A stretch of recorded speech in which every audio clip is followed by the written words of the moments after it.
Hello Matholics, welcome to Nivan math academy. अगर अब तक आपने चैनल को लाइक शेयर सब्सक्राइब नहीं किया है तो please like share and subscribe. और आप सभी बच्चों की हेल्प के लिए मैंने एक बुक बनाई है जिसका नाम है all in one MSc mathematics. ठीक है, ये एमएससी मैथमेटिक्स की बुक है।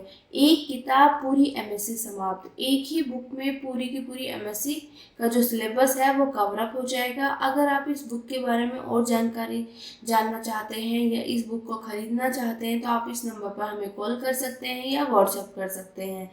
सेकेंड इम्पोर्टेंट बात ये है बेटा कि ये बुक जो है वो डिजिटल बुक है और इस टाइम पर जो इसका स्पेशल ऑफर चल रहा है, इस बुक का जो प्राइस है वो है 1499 रुपये। और अपने subject integral equation and calculus of variation पे जाने से पहले मैं एक बात बोलना चाहती हूँ बेटा। आई होप, मुझे मतलब ये आशा है कि ये जो मैंने बुक बनाई है ये आप सभी बच्चों के लिए काफ़ी हेल्पफुल होगी। ठीक है बेटा, अब देखो यहाँ पे हमारा जो सब्जेक्ट स्टार्ट हो चुका है वो है integral equation and calculus of variation. और इसमें आज जो हमारा इम्पोर्टेंट टॉपिक है वो है singular integral equation and then second topic जो है वो है हमारे पास convolution type of integral equation. तो सबसे पहले हम ये देखेंगे कि what is the definition of singular integral equation. और इससे पहले लेक्चर्स में हमने बेटा इंटीग्रल इक्वेशन की डेफिनेशन क्या होती है, linear non linear integral equation, उसके टाइप्स हो गए फर्स्ट सेकंड थर्ड काइंड की। ठीक है, होमोजीनियस वाला पोर्शन हो गया। एंड जो सबसे फेमस है, सबसे ज़्यादा इम्पोर्टेंट है इंटीग्रल इक्वेशन में वो है फ्रीडोम ऑफ वोल्टर इंटीग्रल इक्वेशन। ठीक है, उसको लेके काफ़ी मतलब एग्जाम्पल्स भी हैं, वो बहुत इम्पोर्टेंट है। तो वो भी हम कर चुके हैं कि फ्रीडोम हमारे पास इंटीग्रल इक्वेशन क्या होती है, वोल्टेरा क्या होती है, सेकंड काइंड की, होमोजीनियस फर्स्ट, वो सब चीज़ें हम ऑलरेडी कर चुके हैं। अब हम इस लेक्चर में जो हमारा मेन टारगेट होगा वो ये होगा कि हम इंटीग्रल इक्वेशन में ऐसा क्या देखें कि हम ये बात बोल दें कि ये सिंगुलर इंटीग्रल इक्वेशन होगी। ठीक है, मतलब यहाँ पे ऐसी कौन सी कंडीशन अप्लाई होने वाली है जिसको देखकर हम कह दें कि ये सिंगुलर इंटीग्रल इक्वेशन होगी। अब देखो, अब इसको समझने से पहले जो यहाँ पे मैंने डेफिनेशन लिखी है इसको पढ़ लेते हैं। ठीक है, फिर इसके एक मतलब जो वर्ड है एक मीनिंग उसका समझेंगे और फिर एग्जाम्पल की हेल्प से डेफिनेशन समझेंगे। एंड उसके बाद हम ये चीज़ इनको मतलब समराइज करके मतलब एक शॉर्ट में ये चीज़ देखेंगे कि हमें डायरेक्टली चेक कैसे करना है। ठीक है बेटा, अब देखो, when one or both limits of integration becomes infinite or when the kernel becomes infinite at one or more points within the range of integration, and the integral equation is known as singular integral equation।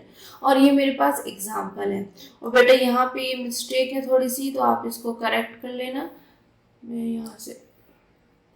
यहाँ पे minus infinity to infinity होगा। ठीक है बेटा, ऐसे ही होता है ना। अब देखो यहाँ पे अगर आप डेफिनेशन में मतलब नोटिस करोगे तो मेरे पास यहाँ पे और, यहाँ पर और, ये वाला और, मतलब और का बहुत ज़्यादा यूज़ हो रहा है। तो डेफिनेशन समझने से पहले हम ये देखेंगे कि और जो यूज़ हो रहा है उसका मतलब होता, मीनिंग क्या होता है मैथ में, किस तरीके से। देखो, और की अगर हम बात करें और साथ में एंड की बात करें, ठीक है, तो मैथमेटिक्स में अगर हमारे पास दो कंडीशन है, ठीक है, और उसके बीच में और लगा हुआ है, ठीक है, और इम्प्लाइज करके कोई एक थर्ड कंडीशन यहाँ पे बन रही है, तो देखो यहाँ पे बेटा, तो और अगर इनके बीच में आएगा तो इसका मतलब ये है कि हमारे पास इन दोनों में से कोई एक भी अगर फुलफिल हो जाती है कंडीशन तो हम इम्प्लाइज करके ये लिख सकते हैं। बात समझ आई? देखो यहाँ पे ये फर्स्ट कंडीशन है, यहाँ पे ये सेकेंड है, इनको इम्प्लाइज करके ये थर्ड आ गई। तो मेरा कहने का मतलब ये है अगर बीच में और है तो और जब हमारे पास होता है तो बेटा वहाँ पे क्या होता है कि एक टाइम पे अगर दो कंडीशन है और एक टाइम की बात करें तो दोनों में से एक टाइम पर अगर एक भी प्रेजेंट है तब भी हमारे पास इम्प्लाइज करके जो हमें चाहिए वो आ जाएगा। जैसे मेरे पास यहाँ पे एक कंडीशन ये है, एक कंडीशन ये है, अगर ये कंडीशन फुलफिल होगी मैं तब भी इसको इम्प्लाइज करके थर्ड बोल सकती हूँ, ये हो जाएगी मैं तब भी बोल सकती हूँ। तो और का मतलब होता है दोनों में से कोई एक, ठीक है, कि एक टाइम पे दोनों को एक साथ नहीं लेना है, एक टाइम पे या तो ये प्रेजेंट है या ये प्रेजेंट है। बात समझ आई? दोनों में से कोई एक। और में जब भी मैथमेटिक्स में कहीं भी आपको और दिखाई देगा तो उसका मतलब ये होगा कि एक टाइम पे दोनों कंडीशन एक साथ नहीं है, मतलब या तो ये कंडीशन होगी या ये, मतलब एक टाइम पे दोनों में से कोई एक कंडीशन होगी। अगर मैं एंड की बात करूं तो एंड में क्या होता है, अगर मेरे पास दो कंडीशन है उनके बीच में एंड लगा हुआ है तो इम्प्लाइज करके जो थर्ड हमारे पास कंडीशन आएगी वो तभी आएगी जब दोनों एक साथ होंगी, मतलब ये भी होनी चाहिए ये भी होनी चाहिए, तभी हम ये लिख सकते हैं। बात समझ आई? एंड में मतलब दोनों का होना जरूरी है, ठीक है। और में ये हो या ये हो तब भी हम ये बोल सकते हैं, दोनों में से कोई एक भी अगर हो जाएगी तब भी। तो यहाँ पे चीज समझ आ गई ना। तो यहाँ पे जो ये वर्ड हम बार बार यूज कर रहे हैं और का, तो यहाँ पे मतलब क्या होगा कि मेरे पास वन हो या दोनों हो जाए, ठीक है। यहाँ पे वन हो या इससे ज्यादा पॉइंट्स हमें मिल जाए, मोर पॉइंट्स है ना, इससे ज्यादा पॉइंट्स मिल जाए।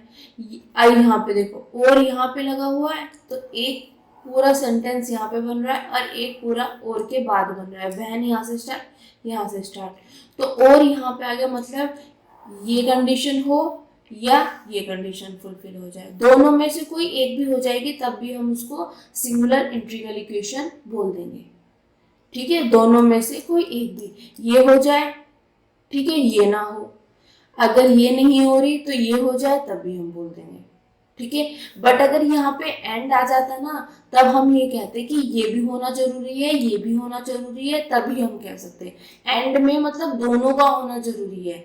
और में ये है कि दोनों में से कोई एक भी फुलफिल हो जाएगी तब भी हम बोल देंगे, कोई भी एक ये फुलफिल हो जाए। देखो यहाँ पे एक कंडीशन यहाँ पे है दूसरी कंडीशन यहाँ पे है, तो दोनों में से कोई एक भी हो जाएगी ना तब भी हम बोल देंगे। और का ये रोल है यहाँ पे। तो आई होप और का तो आपको अच्छे से समझ आ गया। अब देखो बेटा मैंने ये और वाला जो है ये आपको टारगेट करके दिखाया, तो बेटा इससे पहले हमारे पास एक सेंटेंस जो एक पूरी टर्म है वो ये बन रही है, सेंटेंस जो है कंडीशन, उसके बाद एक कंडीशन हमारे पास यहां से बन रही है, ठीक है, क्लियर। तो हमारे पास इंटीग्रल सिंगुलर इंटीग्रल इक्वेशन के लिए यहाँ पे दो कंडीशन आ गई, दोनों में से कोई एक भी हमारे पास मतलब मिल जाएगी हमें तो हम उसको सिंगुलर इंटीग्रल इक्वेशन कह देंगे, दोनों में से कोई एक भी। अब हम ये समझने की कोशिश करेंगे कि जो दोनों कंडीशन है ये है क्या, इतना क्लियर। अब देखो पहले पहली पे चलते हैं फिर उसके बाद हम दूसरी पर चलेंगे। तो अगर मैं पहली की बात करूं तो वो क्या कह रहा है, व्हेन वन और बोथ लिमिट्स ऑफ इंटीग्रेशन। अब लिमिट ऑफ इंटीग्रेशन क्या होता है, देखो जब आपने इंटीग्रल साइन ये देखा होगा, ठीक है, तो यहाँ पे हमारे पास लोअर लिमिट होती है और यहाँ पे होती है अपर, तो यही होती है हमारे पास limit of integration, lower limit और अपर लिमिट। तो देखो अब यहाँ पे वन और बोथ का यूज किया था ना, वन और बोथ, तो मेरे पास दो लिमिट ऑफ इंटीग्रेशन यहाँ पे आ गई, ठीक है। तो इसमें दोनों में से मतलब वन और बोथ, या तो मेरे पास कोई सी एक हो या दोनों हो, ठीक है। तो यहाँ पे देखो या तो मेरे पास दोनों की दोनों हो जाए, या ये ना हो ये बन जाए और ये बन जाए ये ना हो, दोनों में से कोई एक। तो यहाँ पे आप ध्यान रखो राइट का मतलब है होना, यहाँ पे हो यहाँ पे हो और यहाँ पे हो। तो यहाँ पे जो लिमिट्स ऑफ इंटीग्रेशन है, लोअर लिमिट और जो अपर लिमिट है, उनमें से कोई एक या दोनों, ठीक है, बिकम्स इनफाइनाइट। मतलब लोअर लिमिट अपर लिमिट में से कोई एक या दोनों अगर मेरे पास इनफाइनाइट बन जाते हैं, यहाँ पे इनकी जगह इन्फिनिटी आ जाता है, तो तब मैं उस इंटीग्रल इक्वेशन को सिंगुलर इंटीग्रल इक्वेशन बोल दूंगी। इतना क्लियर हो गया? मतलब आपको किस टाइप का दिखाई दे जाए, देखो बेटा, अगर मैं बात करूँ इस वाले केस में कि दोनों जगह हो, तो यहाँ पे माइनस इन्फिनिटी से इन्फिनिटी, ठीक है। जब सेकेंड केस की बात करें तो यहाँ पे नीचे होनी जरूरी है, तो नीचे माइनस इन्फिनिटी, यहाँ पे आप बी ले लो। या तो फ्रीडोम के केस में बी है कांस्टेंट, अगर वोल्टेरा के केस में लेते हो तो यहाँ पे एक्स आ जाएगा, ठीक है। जैसे भी आपको कम मैं लिख देती हूँ, और एक्स, मतलब फ्रीडोम में आएगा तो यहाँ पे बी होगा, और वोल्टेरा में होगा तो यहाँ पे एक्स होगा। अगर इसके हिसाब से मैं देखूँ तो मेरे पास ऊपर आना चाहिए, तो ऊपर यहाँ पे इन्फिनिटी आएगा और नीचे मेरे पास ये। तो मेरे पास कहीं पर भी इस टाइप का कुछ आपको दिखाई दे जाए तो हम उसको बोल देंगे सिंगुलर इंटीग्रल इक्वेशन, ठीक है। लोअर लिमिट या अपर लिमिट, मतलब लोअर लिमिट और अपर लिमिट दोनों में से कोई एक या दोनों की दोनों, दोनों की दोनों, दोनों में से कोई एक, ठीक है। अगर मेरे पास इन्फिनिटी मतलब इनफाइनाइट हो जाती है या इन्फिनिटी बन जाती है तो हम उसको बोल देंगे सिंगुलर इंटीग्रल इक्वेशन। तो आई होप ये चीज़ आपको अच्छे से समझ आ गया होगा कि मैं क्या कहना चाहती हूँ, ठीक है। इस वाले केस में माइनस इन्फिनिटी से इन्फिनिटी, क्योंकि यहाँ से माइनस इन्फिनिटी से स्टार्ट होगा, यहाँ पे माइनस इन्फिनिटी से, और यहाँ पे ऊपर इन्फिनिटी। तो ये चीज़ तो आपको क्लियर हो गई होगी बेटा, ठीक है। अब देखो, ये थी फर्स्ट कंडीशन। अगर मैं सेकंड कंडीशन पे जाऊं, मतलब मुझे कहीं पर ये दिखाई ना दे, तब क्या करेंगे? तो तब जाएंगे हम सेकंड कंडीशन पे। अब सेकंड कंडीशन क्या है? जब मैंने इंटीग्रल साइन चेक किया और यहाँ पे इसकी लोअर और अपर लिमिट मैंने चेक की, बट उसमें मुझे इनफाइनाइट या इन्फिनिटी नहीं मिला, ना यहाँ मिला ना यहाँ मिला ना दोनों जगह मिला, तब क्या होगा? तो उसके बाद अगर ऐसी सिचुएशन नहीं मिलती है तो हम इसके साथ जो यहाँ पे कर्नल बैठा होता है बेटा, हम उसका सहारा लेंगे, उसको कहेंगे कि अब आप हमारी हेल्प करोगे, ठीक है। तो वो कैसे हेल्प करेगा पहले पढ़ लेते हैं फिर समझते हैं। When the kernel becomes infinite at one or more points within the range of integration, तो यहाँ पे जो ये कर्नल है, कर्नल इनफाइनाइट, ठीक है। अब देखो ये कहाँ पे इनफाइनाइट बन रहा है? वन या more points within the range of integration. Main चीज़ है रेंज ऑफ इंटीग्रेशन का मतलब समझो। जब हमारे पास ये इंटीग्रल का साइन होता है, यहाँ लोअर लिमिट होती है, यहाँ पर लिमिट, तो रेंज ऑफ इंटीग्रेशन मतलब लोअर से अपर तक, इसके बीच में, मतलब लोअर भी है अपर भी, इसके बीच में जितना भी, ये हो गया, ठीक है। तो वो क्या कहना चाह रहे हैं यहाँ पे कि जो रेंज ऑफ इंटीग्रेशन है हमारे पास, उसके किसी एक पॉइंट पर या एक से ज़्यादा पॉइंट पर हमारे पास जो ये कर्नल है, अगर ये इनफाइनाइट हो जाता है, तब हम बोल देंगे कि ये सिंगुलर इंटीग्रल इक्वेशन हो गई। पहला मेन टारगेट तो यही होता है कि लिमिट ऑफ इंटीग्रल, मतलब लोअर और अपर को देखेंगे हम।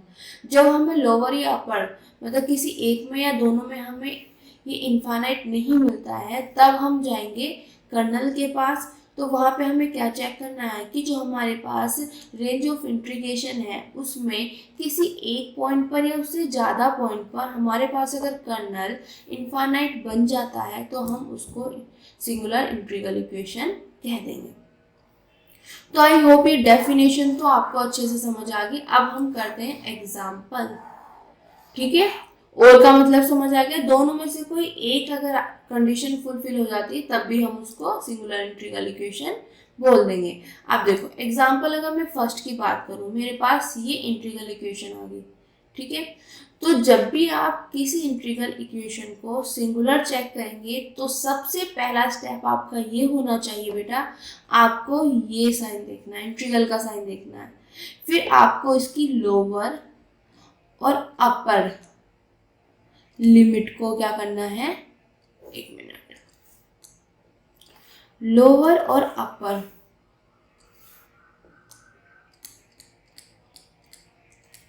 अपर लिमिट को क्या करना है, चेक करना है। ठीक है, चेक करेंगे। अब जैसे ही मैंने यहाँ पे चेक किया, मेरे पास यहाँ पर ये इंटीग्रल का साइन है, यहाँ पर मैंने इसकी लोअर और अपर चेक की, तो लोअर मेरे पास यहाँ पे माइनस इन्फिनिटी और यहाँ पे इन्फिनिटी। तो हमने अभी फर्स्ट कंडीशन में यही पढ़ा था कि जो लिमिट्स ऑफ इंटीग्रेशन, जो मेरी लोअर लिमिट जो अपर लिमिट है, उन दोनों में से कोई एक या दोनों की दोनों अगर इनफाइनाइट बन जाते हैं तो हम उसको सिंगुलर इंटीग्रल इक्वेशन कह देते हैं। तो यहाँ पर मेरे पास लोअर भी और अपर दोनों के दोनों इनफाइनाइट बन रहे हैं, तो ये मेरे पास क्या बन जाएगा, सिंगुलर इंटीग्रल इक्वेशन।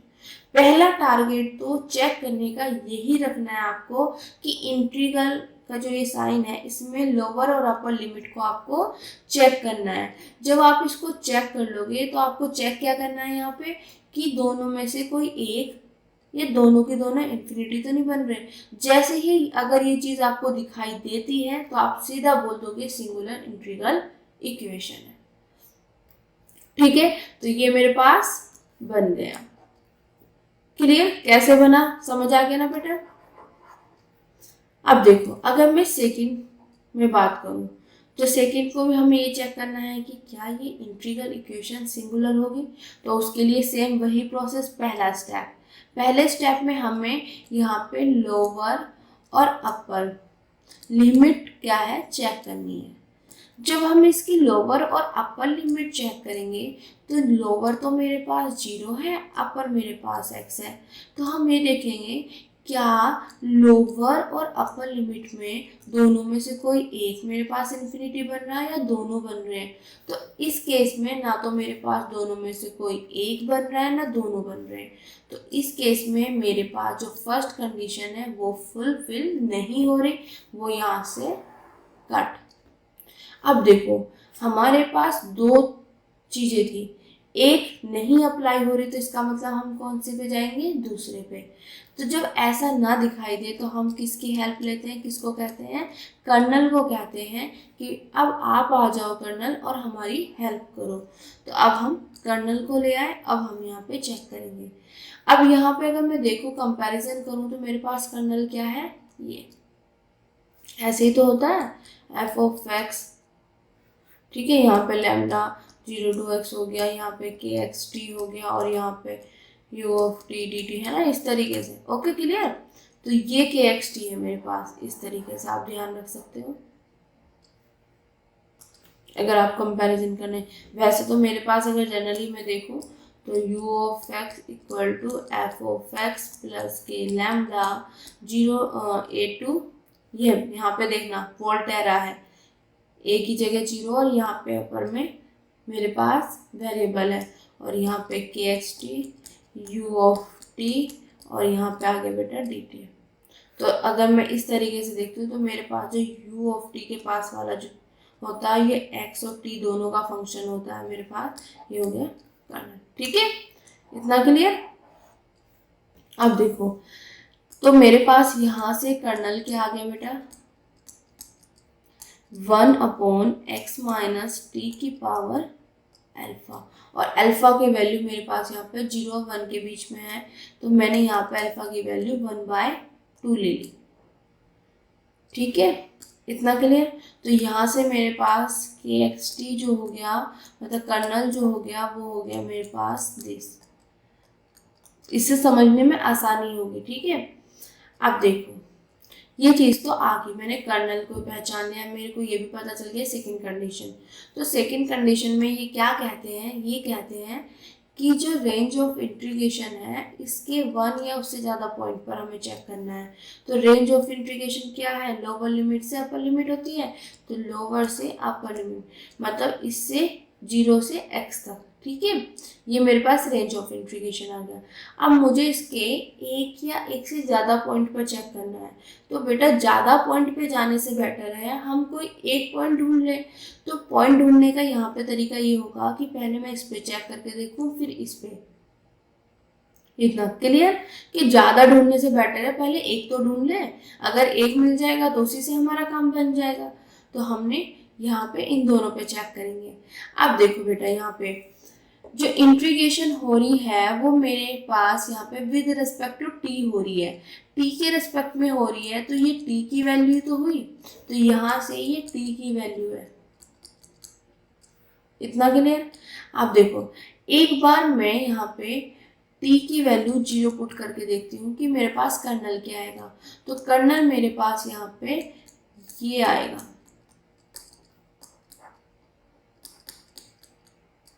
ये तो इन्फिनिटी बना ही नहीं, यही तो है कि जो रेंज ऑफ इंटीग्रेशन है इसके किसी एक या उससे ज़्यादा पॉइंट पर अगर हमारे पास कर्नल इन्फिनिटी मतलब इनफाइनाइट बन जाए, पर यहाँ पे तो आया ही नहीं इन्फिनिटी, मतलब ये इनफाइनाइट बना ही नहीं। तो जो t बराबर t इक्वल टू 0 है, ये वाला केस तो कैंसिल होगा। अब हमारी पूरी आशा जो रहेगी, हमारी जो पूरी नज़र है वो t इक्वल टू x पर है कि अब ये हेल्प कर दे, भगवान ये हमारी हेल्प कर दे। ठीक है, आप देखते हैं क्या ये हेल्प कर पाता है।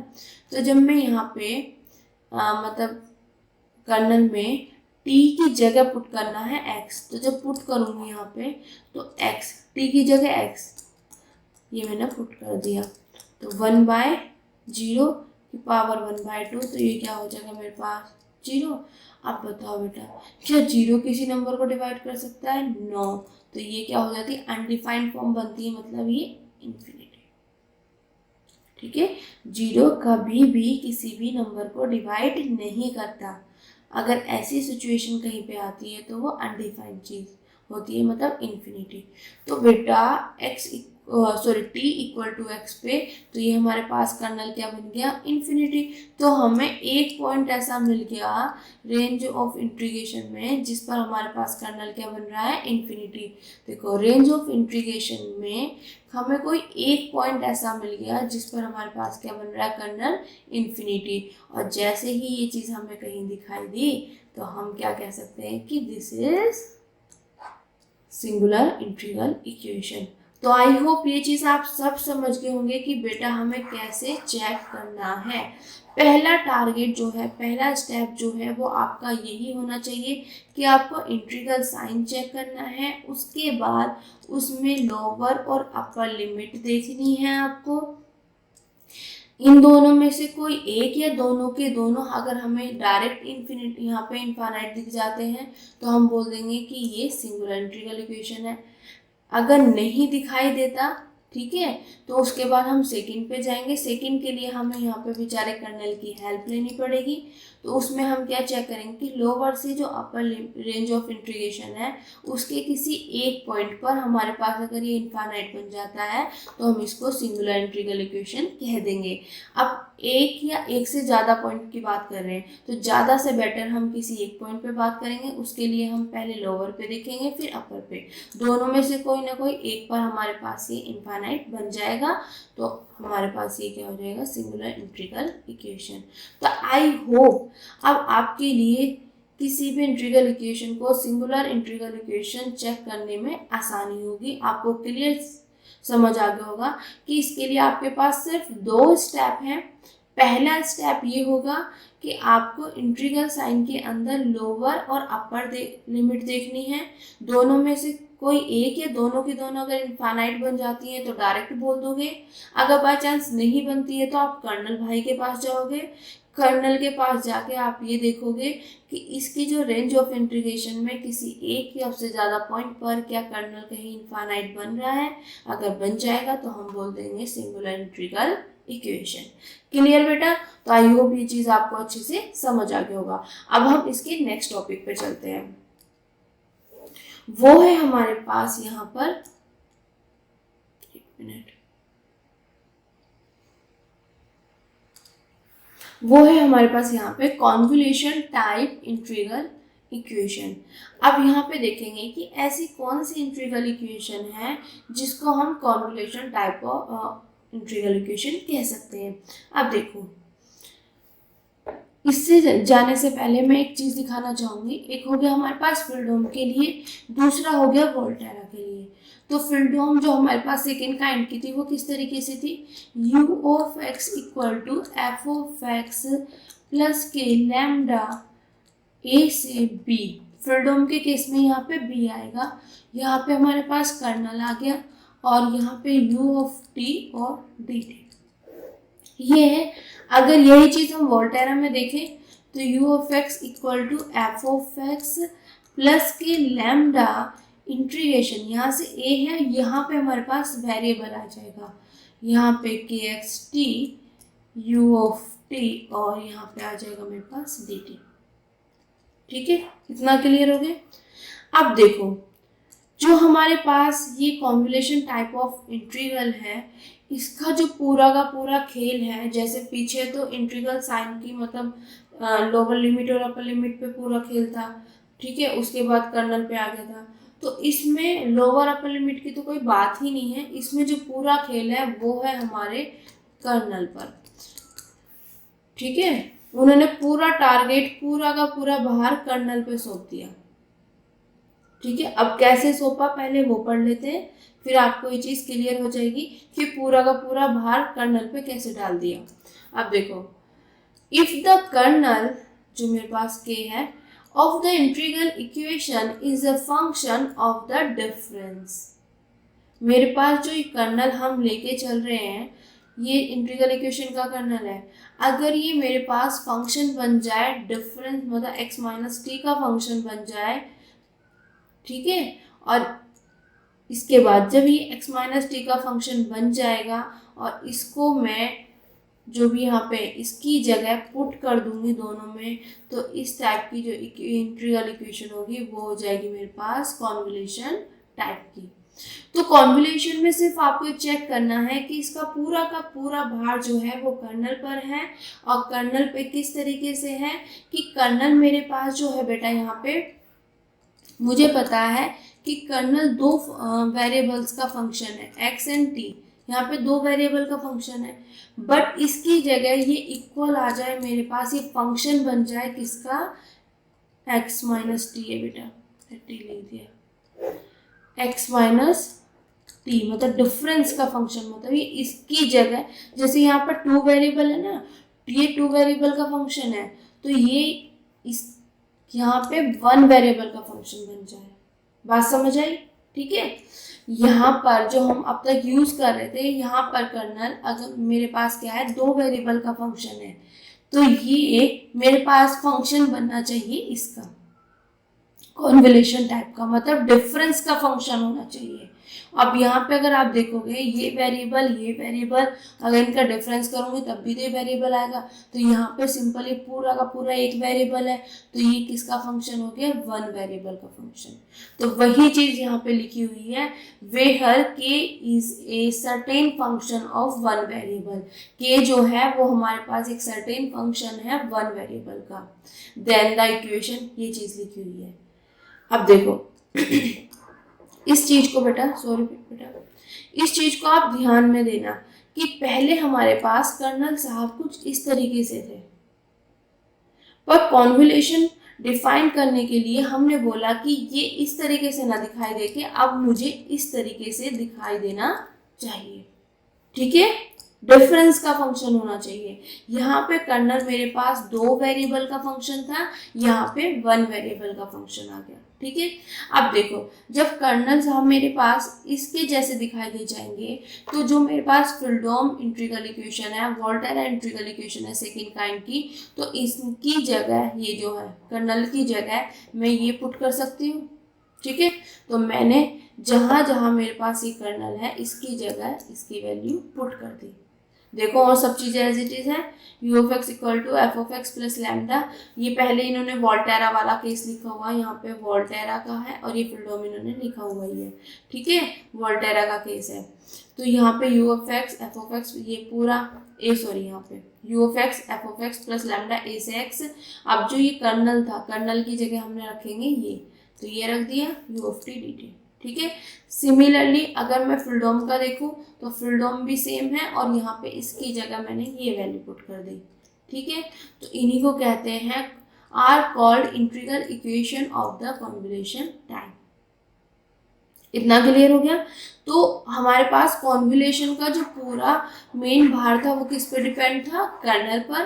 कर्नल में क्या करना था कि कोई भी इंटीग्रल इक्वेशन मेरे पास होगी तो अगर उसका कर्नल मेरे पास इस टाइम, मतलब कर्नल जो है एक्स एंड टी एक्स लिखा जा रहा है बार बार, एक्स एंड टी जो है मेरे पास जो कर्नल है वो मेरे पास इस फॉर्म में आना चाहिए। तो कहीं पर भी अगर कर्नल आपको, यहाँ पे भी टी माइनस एक्स लिख दिया, एक मिनट बेटा, ठीक है बेटा। तो बेटा अब आपको ये चीज समझ आ गई कि हमारा जो convolution type of integral equation है ये पूरा का पूरा भार कर्नल पर ही है।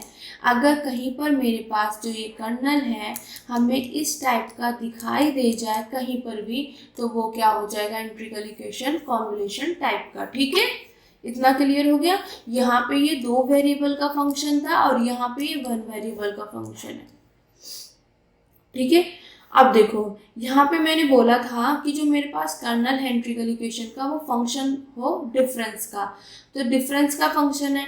तो जो मेरे पास ये वाला, इसको तो मैं बोलती हूँ kernel of the integral equation, integral equation का ये कर्नल है। तो ये भी तो हम कर्नल का ही कर रहे हैं, तो इसको क्या बोलेंगे, तो यहाँ पर डिफरेंस का यूज किया तो इसको हम बोलेंगे डिफरेंस कर्नल। तो अगर कोई भी आपसे पूछे what is the definition of difference kernel, तो आप बोलोगे इसको हम क्या कहते हैं, डिफरेंस कर्नल कहते हैं। ठीक है, बात समझ आ गई। ये जो है ये कर्नल है इंटीग्रल इक्वेशन का और इसको हम बोलते हैं difference kernel of the integral equation, difference kernel बोलते हैं। तो आई होप ये चीज आपको अच्छे से समझ आ गई होगी। What is the definition of singular integral equation and convolution type of integral equation.